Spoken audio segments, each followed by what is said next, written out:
қазақ прозасында өзінің ерекше қолтаңбасы бар, қаламнан таным тамшылары мөлдіреген қабырғалы жазушы Төлен Әбдікұлы 1942 жылы 4 қыркүйекте Қостанай облысы Жангелдин ауданы Еңбек ауылында дүниеге келеді. Жазушы Әл-Фараби атындағы мемлекеттік ұлттық университетін тамамдайды. Сол жылдары Қазақстан пионері қазіргі Ұлан газетінде қызмет істейді. Кейін Қазақстан жазушылар одағының бас редакторы болады. Төлен Әбдіковтің бірнеше шығармалары бар.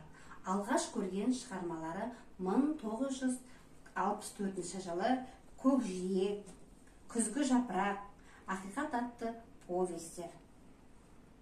Кейін жазушы халықаралық Франц Кафка атындағы орденмен марапатталады. Қазақстанның мемлекеттік сыйлық иегері, лауреат атағын алады. Сонымен қатар, шығармашылығымен қатар, мемлекеттік жауапты қызметтерді де қатар алып жүреді.